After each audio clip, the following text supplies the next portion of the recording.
let's analyse Portsmouth. You said in your pre-match interview that it would be a 95-minute battle. It really was, wasn't it? It was. It certainly was. We knew that it would be a difficult game. I think they've made one or two recruits that have added to them as well. They are. It's always a difficult place to go with a great crowd there, but the boys relished it. I didn't think we were fantastic in the first half, but significantly improved in the second. Certainly deserved a point. Scored a good goal, and it was a full game, wasn't it? And we knew that we needed to be ready for the whole time. You were 1-0 down with 36 minutes played. At what point do you think you have to change your game plan to try and get some goals back or to get ahead? Well, we felt that we needed to keep persevering. We didn't particularly change the game plan the whole way through. We felt that we would get back into the game, and we knew that certainly from half time that we needed to do better than we had done in the first half. I felt that we were a bit more positive perhaps second half and took the game a bit more to Portsmouth, and as I say, thoroughly deserved the goal that we scored. It was a tight game, possibly a draw being the right result, maybe on the balance of play, but we knew that we needed to get better throughout the game, and I think half time was important for us.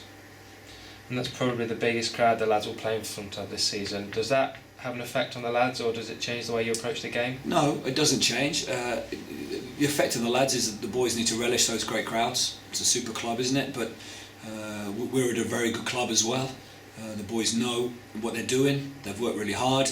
They're at this end of the league on merit, without a doubt. So it was a good occasion to go to Portsmouth, and after a slow start, we showed good commitment and perseverance to get back into the game, and I think we need to take that on board, learn from it, and we'll move on to the next one. Let's move on to York City. They sit 19th on the table, but as Portsmouth proved on Saturday, no teams are going to be pushovers in this league, are they? No, absolutely not. We've certainly found that since we've been here. We've played some of the big boys, the Lutons and the Shrewsburys, but we've also played some that are lower down, and they've all been very difficult games, and we're fully aware that York on Saturday will certainly be another one for us. We need to prepare properly. We've had a decent week so far, and it's a game that's going to become very important for us. And just one loss in 10 since you and Jimmy came in. Does it put pressure on you to try and keep that record intact? Keep which record? Sorry, the one loss in 10. Oh right, forgive me. The next game is where the important one is, without a doubt. I think it's nice to have that record.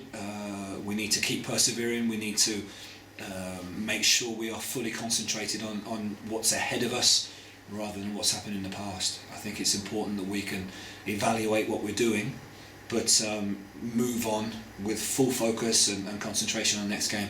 And I know, as you do, how important and how difficult York will be. And if we're ready, we'll do okay. So moving on, similar sort of thing, you 1 point off top spot. Do you aim to hit number one and cement that position, or do you take it game by game? It's a game by game basis.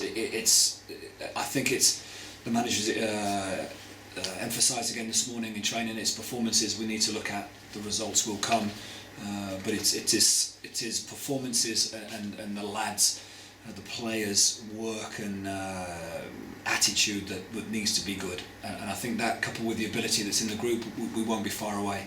But it's extremely tight. Some really good sides in this league, and we look forward to the battle ahead.